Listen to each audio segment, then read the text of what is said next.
Let's now introduce two notations.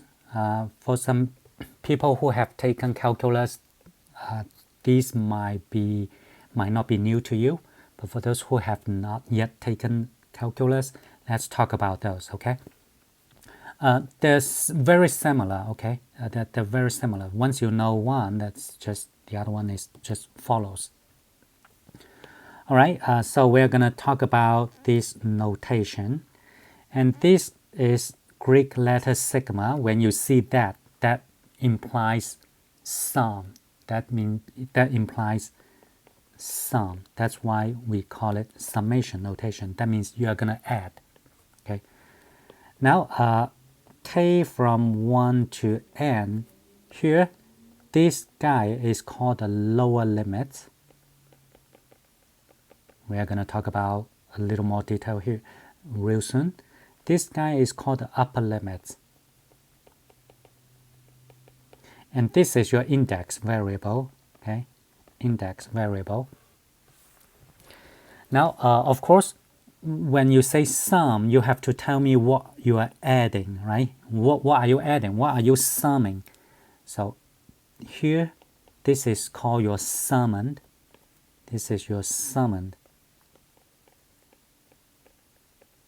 Okay, that's what you're going to add. Now, when you have this notation, what does that really mean? That means this. So we are talking about adding. What are you adding? You're adding a k. So what is your k? K starts with 1, okay? Starts with 1, the lower limit. So the first term that you add is going to be a1, and you are going to add. Now, what's the second term you're going to add? So your index automatically increase by 1 from, the first one is 1. So increase by 1, 2. That becomes 2. So A2 is what you're going to add the next. And repeat this pattern, A3 you're going to add the next, and so on and so forth. And when this index K hits the upper limit n, then you stop. So that means what is to be added at the end? an. When k is n equal to the upper limit, then you stop. So therefore, when you look at this, this means that. For instance, suppose I have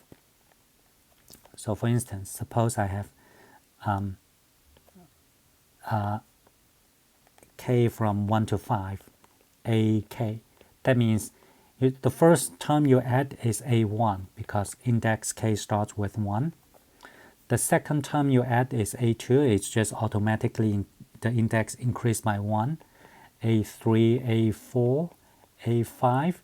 When you hit the a5, you know when k is 5, the index increased by 1, and when it hits 5, which is a5, you stop. So a5 is the last term that you're going to add. Now, this is the summation notation, and this is called the expanded form. So this is expanded form of this guy.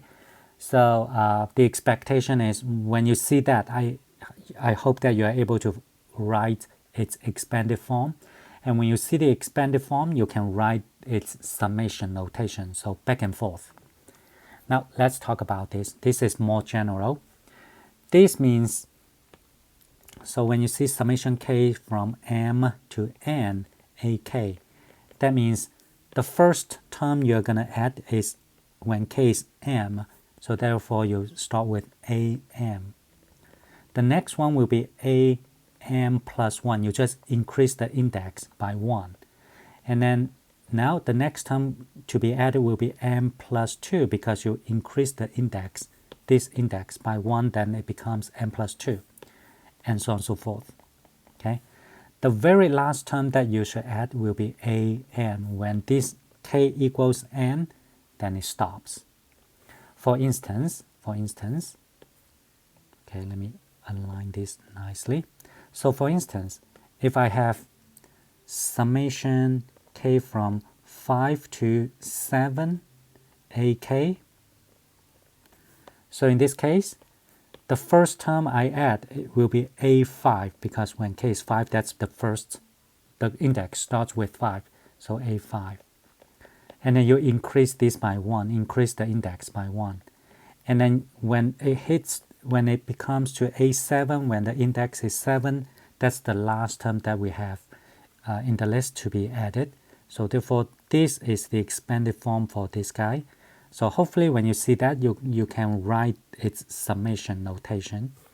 So that's the notation, the summation notation, the explanation for that. So I'm gonna a little room, so I'll put that there. Okay, all right, let's try some exercise. So here, my AK, this is the explicit formula for AK. K squared is explicit is for AK. So from here, I do see that my AK equals K squared. That's what it is. So now when what's the first term I want to add? It's when K is 3, that means it's my A3, right?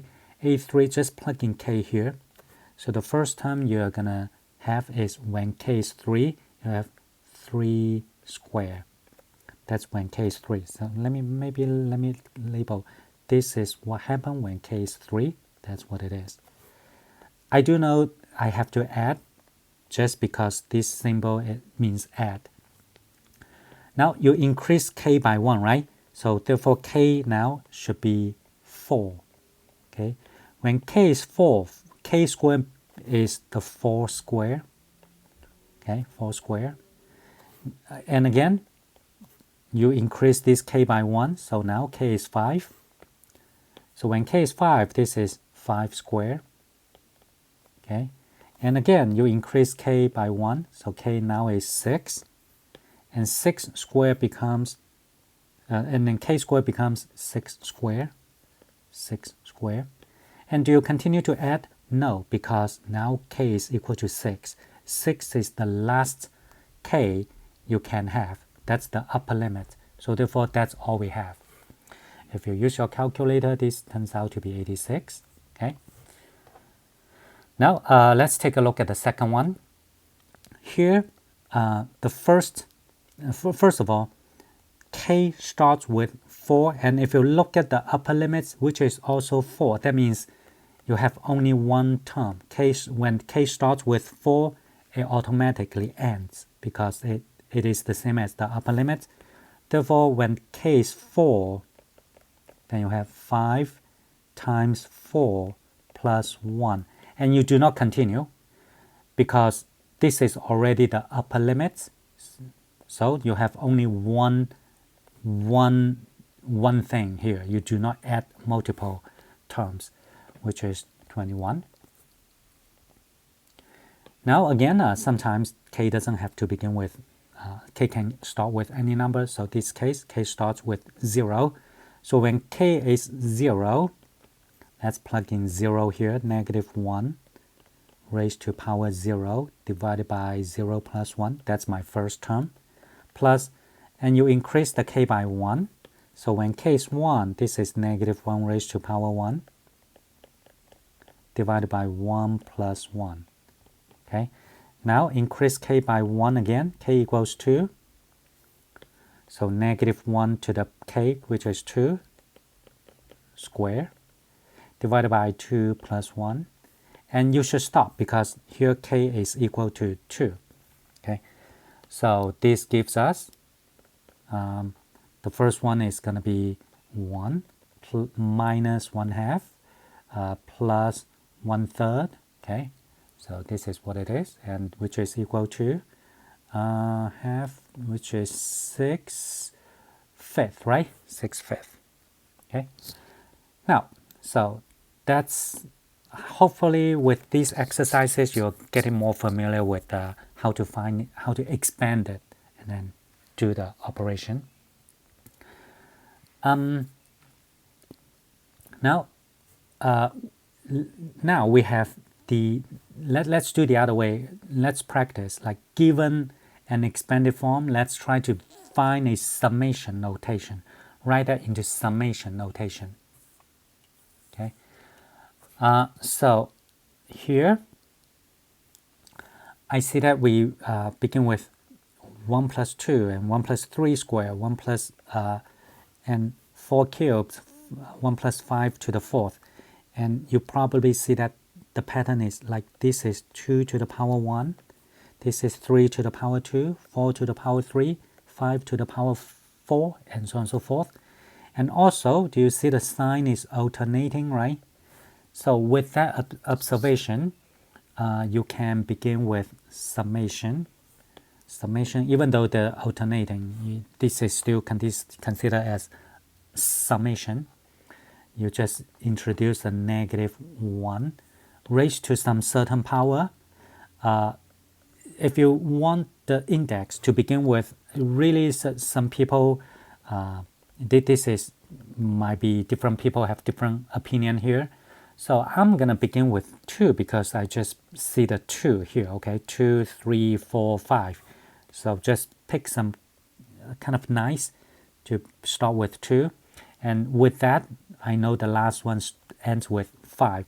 I'm picking this as my k, okay? K.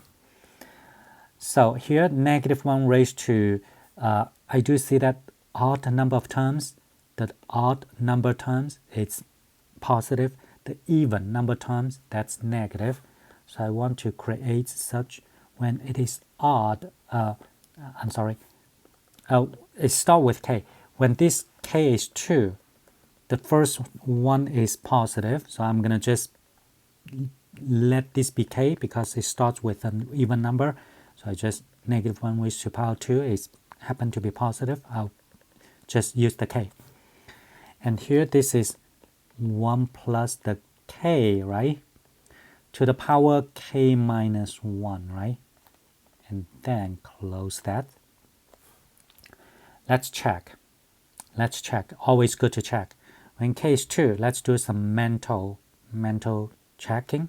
So negative 1 square, which is positive. I'm glad that it matches. 1 plus 2 to the power 1, which is this one. Okay. When k is 3, well, let's check. When k is 3, then you see that negative 1 raised to power 3, 1 plus 3 to the 3 minus 1, which is 2, which is negative 1 plus 3 square. It perfectly matches this guy, and it will work for the other two. You can check again. Okay, so that's the summation notation, one of the summation notations that I can come up with. There are many other ways to write it. As long as it produces the same results, it will work. That will consider valid. Okay, now let's take a look at the second one. The second one says 1 over n plus 2 over n plus 1, 3 over n plus 2, and so on and so forth, plus n plus 1 over 2n. Now, this kind of already tells us what the formula is actually. So if you start with, like, if you call this as k is 1, if you start with 1, k being 1, this is k equals 2, k equals 3, okay? So here the very last one should be k equals n plus 1. Now let's take a look at here. This certainly will be n plus, if you look at 1 minus 1 basically. Here I can see that this is n plus 2 minus 1. Okay, just by observation, this is n plus 3 minus 1. I try to involve the index so that I can come up with my explicit formula. And this one, let's try. N plus, your k is n plus 1, right? Plus 1 minus 1. It perfectly equals the 2n. So therefore, I feel like I see the pattern. And the pattern is this. So summation. Here this is my k over n plus k minus 1. Okay, that's what I see. That's what I see. And my k starts with 1 and ends with n plus 1. And now your job to verify, expand it to see if you get this back. All right, now to close this particular video, let's do one more exercise. So we have a summation of several terms, and I would like you to try to evaluate for the indicative value of variable. So here n is 1, okay? And then you just think about when n is 1, okay, let's begin with the first term should be 1 over 1 square. And the very last term should be 1 over the n squared. N is 1 in this case. So they happen to be the same, right? So you know when n is 1, the very last term, okay? The last term you should have to be added. In this case is 1 over 1 square because n is 1 again. And you do see this is actually the same as the first term, which is the same as first term, right? So therefore how many terms you are actually adding? Just one, because the last one is the same as the first one. You just have one term in this to be added. So therefore, to value this when n is 1 is just 1 over 1 square, which is just one term. Now here m is equal to 2, so you begin with 1 times 1 factorial, and your last term should be, so 2 times 2 factorial because m is 2, right? So that means actually you're adding 2 terms. So you should stop right there because when m is 2, this is the last term. So this would be your last term. You stop right there. This is equal to 1 factorial is, later on we'll talk about factorial. 1 factorial is 1, and then 2 factorial is 2 times, just decrease this value by 1 until you see the 1. So 2 times 1, which is 2. So this is 1 plus 2, 2 times 2, I'm sorry, equals 5. All right, so that's all for this particular video. In this video, we introduced the details of the summation notation, and then how to write it into expanded form, and then how to write summation notation from the expanded form.